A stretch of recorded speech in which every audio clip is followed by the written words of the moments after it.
Ikaze nanone kuri channel yanyu ikaba channel y'Abanyarwanda ndetse n'abandi mwese mu Kinyarwanda.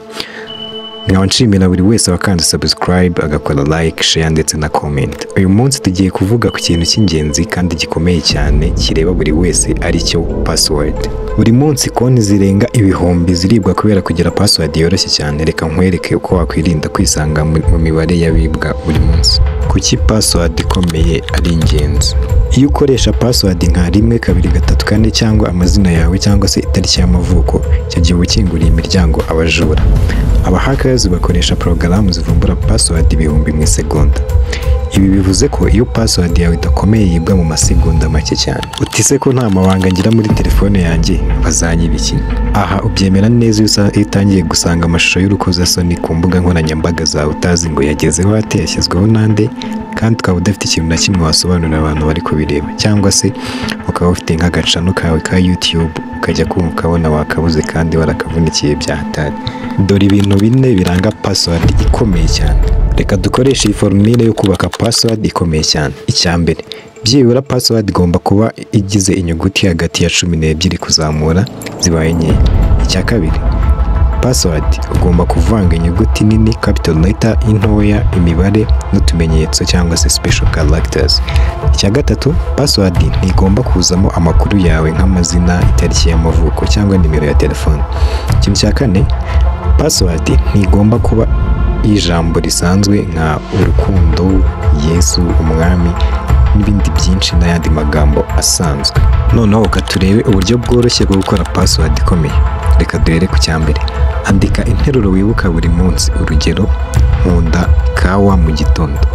Ubundi ugahita wongeramo inyuguti nkuru bigahinduka nka nkunda kawa mu gitondo nk'uko ubibona kuri screen yawe.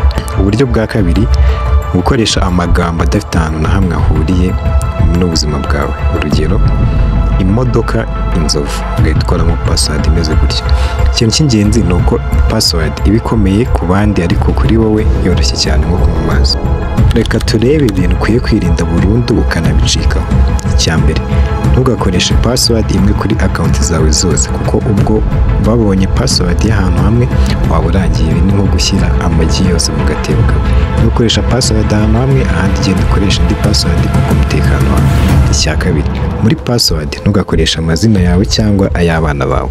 Icyagatatu, ntugakoreshe password nka 0 enye, 1 enye, 2 enye cyangwa se ibindi biboneka byoroshye, cyangwa se wakoresha 1 2 3, ahubwo gukoresha 1 2 3 4 wakoresha 4 3 2 1.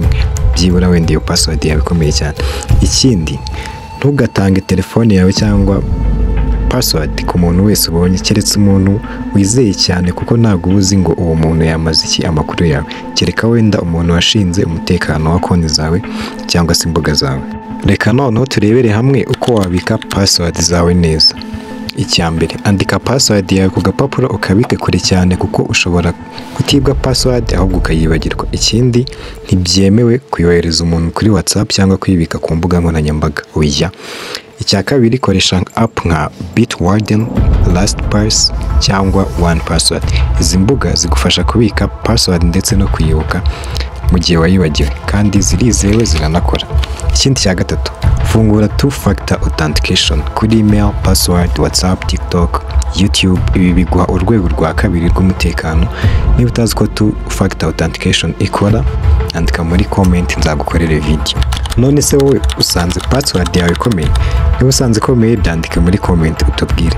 Niba utabyizeye ko ikomeye, ihindure nonaha ukore ikomeye, kuko password niyo soko yo kurinda ubuzima bwawe bwo kuri internet. Mwakoze cyane kubana nanjye. Ibuka gukora subscribe, like, share ndetse na comments kugira ngo utazabicikwa n'ibiganiro byiza bigufitiye akamaro. Ariko mbere yuko ngenda, reka nkubaze nti utanye iki uyu munsi? Cyandike muri comment ugisangiza abandi. Ciao ciao, ndabakunda cyane.